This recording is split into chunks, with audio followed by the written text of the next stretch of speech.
اسرائیل اور ایران کے بیچ کشیدگی پورے عروج پر ہے۔ اسرائیل امریکہ کی حمایت حاصل کر کے ایران پر لگاتار حملے کر رہا ہے، جس کا جواب ایران بھی پوری طاقت کے ساتھ دے رہا ہے۔ اسرائیل فرقہ پرستی کا فائدہ اٹھانے کی کوشش میں تھا اور اب تک یہ مان رہا تھا کہ ایران کے ساتھ دوسرے مسلم ممالک خاص طور پر سنی ملک کھڑے نہیں ہوں گے، اور اس پر امریکہ ان ممالک کو دباؤ بنا رہا تھا، ان پر اور دبا کر رکھنے کی کوشش بھی کر رہا تھا۔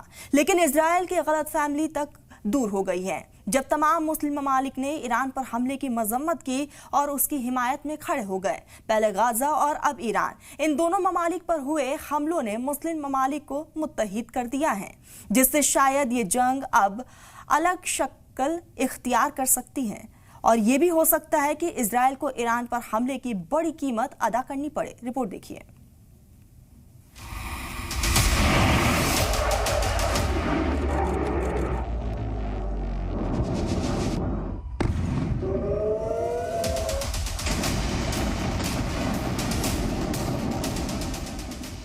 اسرائیل کے ایران پر حملوں کے بعد مڈل ایسٹ میں کشیدگی مزید بڑھ گئی ہے۔ خاص بات یہ ہے کہ اب مسلم ممالک بھی ایران کی حمایت میں کھڑے ہو گئے ہیں۔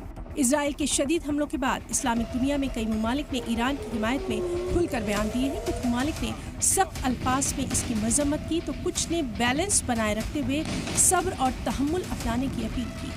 وہیں سعودی عرب نے کہا کہ وہ اسرائیل کے ایران پر حملوں کی مذمت کرتا ہے۔ یہ حملے ایران کی ڈائیورسٹی اور سیکیورٹی کو کمزور کرتے ہیں اور یہ انٹرنیشنل قوانین کی خلاف ورزی ہے۔ سعودی عرب کی وزارت خارجہ نے کراؤن پرنس محمد بن سلمان اور امریکی صدر ڈونلڈ ٹرمپ کے بیچ ٹیلی فونک کال ہونے کی بھی جانکاری دی۔ دونوں نے اسرائیل کے ایران پر حملوں اور مڈل ایسٹ کے تازہ حالات پر بات کی ہے۔ عمان نے کہا کہ وہ اسرائیل کے حملوں کو خطرناک مانتا ہے اور یہ عالمی قوانین کے پرنسپلز کی سخت خلاف ورزی ہے۔ یہ ناقابل برداشت ہے اور اسے مڈل ایسٹ کا استحکام کمزور ہوتا ہے۔ یہ صاف طور پر ڈپلومیٹک پروسیس میں رکاوٹ ڈالنے اور بڑے تشدد کو بھڑکانے کے ارادے کو دکھاتا ہے۔ اس کے علاقائی اور عالمی امن کے لیے سنگین نتائج ہوں گے۔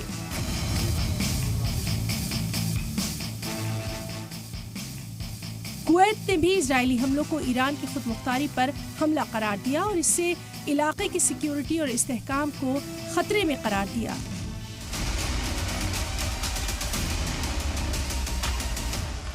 اسرائیل کا قدم عالمی قوانین کی سخت خلاف ورزی ہے۔ کویت اسرائیل کے ایران پر کیے گئے حملوں کی سخت الفاظ میں مذمت کرتا ہے۔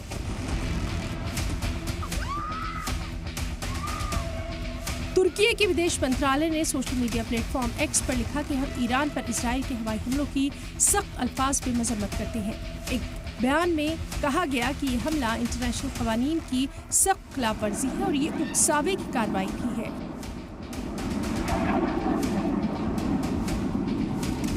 جو اس علاقے میں بدامنی بڑھانے کی اسرائیل کی پالیسی کو بڑھاوا دیتا ہے۔ ترکی نے کہا کہ ہم مڈل ایسٹ میں تباہی نہیں دیکھنا چاہتے۔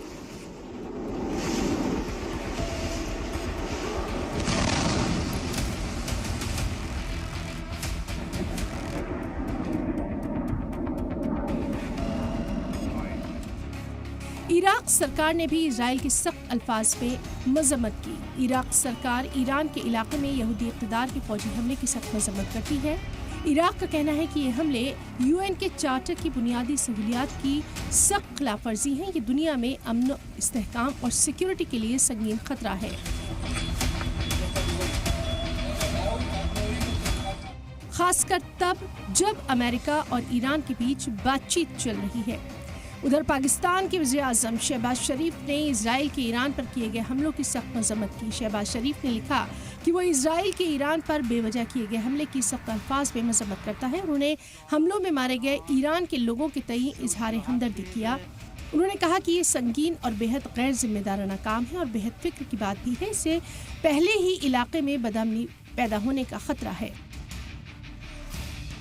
لبنانی گروپ حزب اللہ نے بھی اسرائیلی حملوں کی سخت مذمت کی۔ ایک بیان میں کہا گیا کہ حزب اللہ تصدیق کرتا ہے کہ یہ دشمن کسی ترک یا قانون پر عمل نہیں کرتا اور یہ صرف قتل، آگ اور تباہی کی زبان جانتا ہے۔ اسرائیل اور ایران تشدد نے صاف کر دیا کہ ویسٹ ایشیا ایک بار پھر دو خیموں میں بٹتا دکھائی دے رہا ہے۔ ایک جانب امریکہ اور اسرائیل ہے، دوسری طرف ایران اور اس کے ساتھی ممالک ملک۔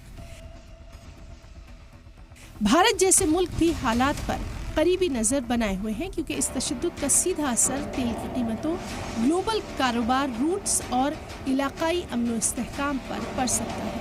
بیورو رپورٹ، سلام ٹی وی۔